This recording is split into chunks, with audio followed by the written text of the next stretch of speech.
The driver of the Minneapolis SUV didn't know that pulling up to the intersection of East 34th Street and Portland Avenue would turn her into the face of a national civil war between local leaders and federal agents. This isn't just a regular news story, it's a high-stakes receipts check, where the Department of Homeland Security is calling it domestic terrorism, but the city's mayor is looking at the same footage and calling it straight-up bullshit. The energy in the streets is feral, the viral videos are racking up millions of views, and the divide in the comments is toxic as heck. We're diving into the hidden details of the snowy standoff, the tactical shots fired, and the moment a city officially told the feds to ghost. Let's get into the disturbing truth of what really went down in Minneapolis. The woman behind the wheel wasn't just some random agitator. Her name was Renee Nicole Good, a 37-year-old poet, writer, and mom who moved to Minneapolis from Colorado. Renee was a soulful person, a former poetry prize winner from Old Dominion University who was just out here experiencing the Twin Cities vibe. But on this Wednesday morning, her path crossed with a federal enforcement action that was already going south fast. The streets were cluttered with trash weather, and an ice truck had managed to get itself buried in a snowbank at 34th and Portland. Renee's SUV ended up right in the mix, and what should have been a minor traffic inconvenience turned into a literal death trap. Her mother, Donna, is out here distraught, saying Renee was likely terrified and had zero smoke with the feds. She wasn't part of any mob, she was a neighbor caught in the middle of a geopolitical mess. Seeing a mother talk about her compassionate daughter while the feds paint her as a threat is the kind of dissonance that has the whole city of Minneapolis seeing red. The scene was unhinged from the jump. You've got these heavy-duty ICE agents trying to floor it out of a snowbank, but the wheels are just spinning. They were frustrated, they were exposed, and they were tripping because they were less than a mile from where George Floyd was killed, a spot that is basically hallowed ground for protest energy. While they're struggling with the snow, Renee's maroon SUV is sitting pretty right in their way. According to Secretary Noem, a mob of agitators started swarming the agents, making them feel boxed in. But eyewitnesses are clapping back at that narrative, saying it was just regular people watching a messy operation. The agents were tweaking because they felt they were losing control of the perimeter. In their heads, they were targets. In the neighbors' eyes, they were just intruders, making the morning commute a nightmare. This clash of vibes is exactly why things went from 0 to 100 before anyone could even process what was happening.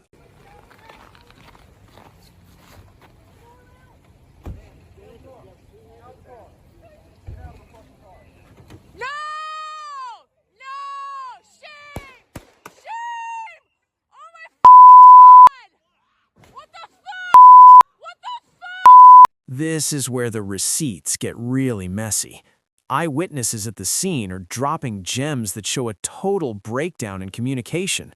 One agent was reportedly barking at Renee to drive her SUV away to clear the path, while another agent was charging the car, shouting for her to get out and reaching for the door handle. She's caught in a crossfire of orders, and with the aggro energy coming from the agents, she likely felt like she was about to be abducted. Her mom says she was loving and forgiving, not a fighter, so she probably just wanted to dip and get out of the danger zone. But in the world of federal tactics, hesitation or confusion is often read as resistance, and that misread was about to become permanent. As the agent gripped the door handle, Renee made a split-second move. She slammed it into reverse to get some breathing room, but then she pushed forward. This is the pivot point of the whole tragedy. DHS is claiming she tried to barrel into an officer, weaponizing her SUV like a tank. They're calling it a vicious attempt to kill their people. You asked about a shooting that we just had in Minneapolis, Minnesota. It was an act of domestic terrorism. What happened was our ICE officers were out in an enforcement action.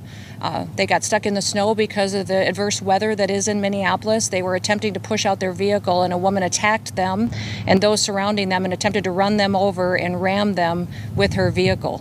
An officer of ours acted quickly and defensively shot to protect himself and the people around him. But the viral footage shows she might have just been trying to thread the needle and dodge the agents to get home. Kristi Noem is doubling down, saying the agent who fired was fearing for his life and the lives of the public. But critics are pointing out that the SUV seemed to be steering away from the officers, not aiming for a hit. Whether she was lashing out or just scared stiff and trying to bolt, the result was the same. The SUV moved, the agent felt the heat, and the lethal response was triggered in a heartbeat. The moment the SUV surged forward, an agent near the front drew down and unloaded 3 shots. One of those bullets was a deadly hit to Renee's head. The footage is gut-wrenching. You see the agent backpedal as he fires, and then the SUV veers off, completely out of control. It plows into a parked white sedan and crunches to a stop. Neighbors erupted in screams, shouting they killed her as the smoke cleared. Local police arrived and tried to run a play with life-saving measures, including CPR, but it was curtains for Renee. She was transported to Hennepin County Medical Center, where she was officially pronounced dead. Think about the gravity of that. A 37-year-old poet, a wife and a mom, ended by a federal bullet on a residential street because of a snowy standoff. This wasn't a tactical win. It was a bloody mess that the city will never forget. Yo, DHS Secretary Kristi Noem went full scorched earth in her press conference. She didn't just call it a shooting, she labeled Renee's actions as an act of domestic terrorism. She framed Renee as part of a mob that was stalking and impeding the agents all day.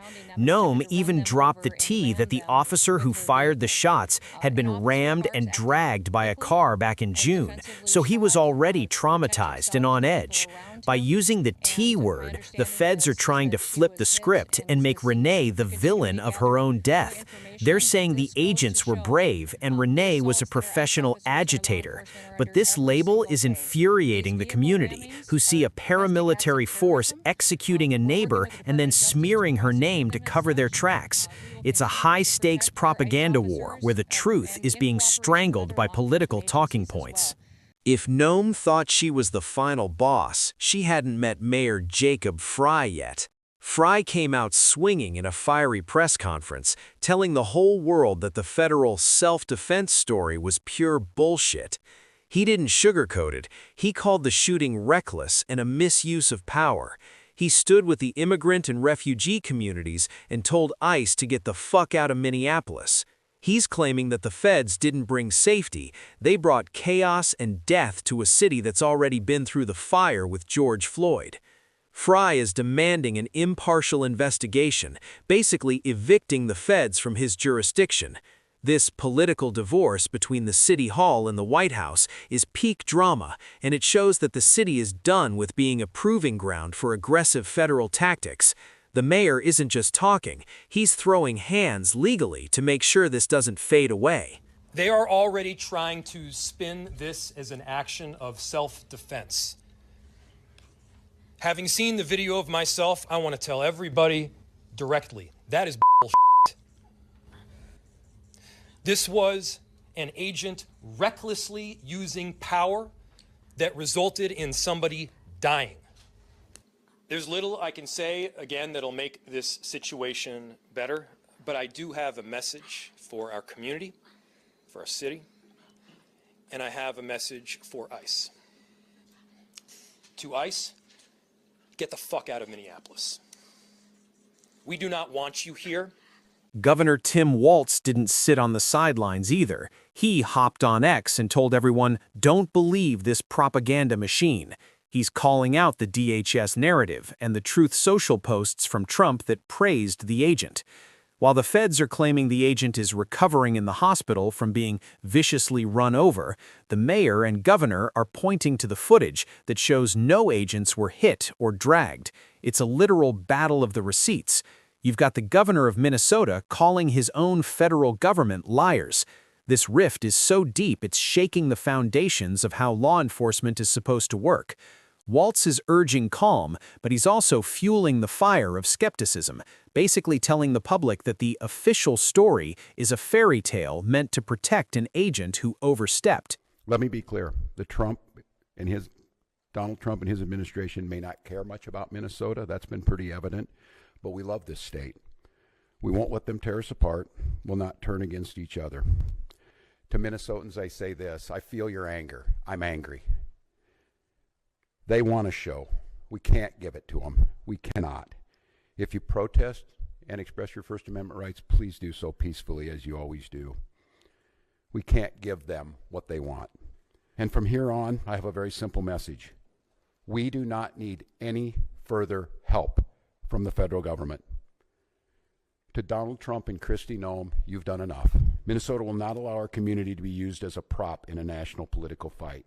We will not take the bait. We will continue to update you, Minnesota, as we get more information. Now I'd like to turn it over to Commissioner Bob Jacobson of the Minnesota Department of Public Safety.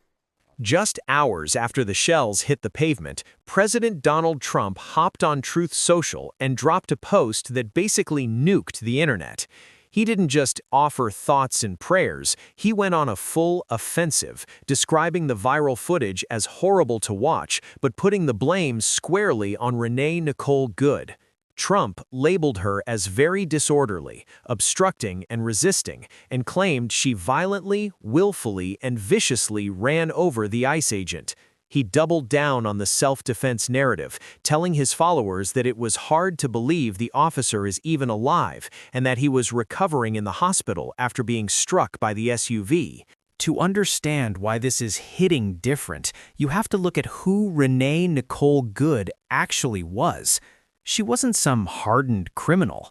She was a poet who wrote about dissecting fetal pigs and guitar strumming.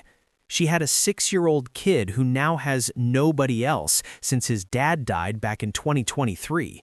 Her father-in-law is flying in to try and save his grandchild from the system. Her Instagram bio describes a compassionate human being just trying to experience Minneapolis. Hearing about her undergraduate poetry prize while looking at a bullet hole in her windshield is a soul-crushing reality check. The contrast between her gentle life and her violent death is the reason why this case is sticking to people's ribs. She wasn't an agitator, she was a writer whose story was cut short in the most brutal way possible. The intersection of 34th and Portland has become a memorial filled with grief and smoke. Hundreds of protesters pulled up for vigils across the state. Duluth, Mankato, Rochester, everyone is mourning Renee. But the ghost of George Floyd is looming large because this shooting happened less than a mile from where he died in 2020. The trauma of that moment is being re-triggered for the whole city. Protesters are confronting agents, and some have already been hit with chemical irritants like mace. The city council is calling the ICE presence an unrestrained paramilitary force that is detached from reality. People are angry, they are desperate, and they are done with the division being stoked by the feds. The streets are talking, and they're saying that if justice doesn't come for Renee, this peace is going to evaporate fast. We are left with a shattered family, a furious city, and a federal government that is refusing to budge. The disturbing truth is that Renee Nicole Good's life ended in a snowbank because of conflicting orders and a split-second trigger pull. Was it self-defense against a domestic terrorist, or was it the reckless execution of a terrified mom? The receipts are out there, but the verdict is still being written in the streets of Minneapolis. As the FBI and the Bureau of Criminal Apprehension dig in, we're all watching to see if anyone will actually be held accountable. What do you think? Did Renee take the bait, or did the feds create the chaos? Drop your hot take in the comments, but keep it civil for Renee's family. Make sure you sub to The Disturbing Truth because this story is far from over, and we're tracking every update. Stay woke and stay safe. Peace.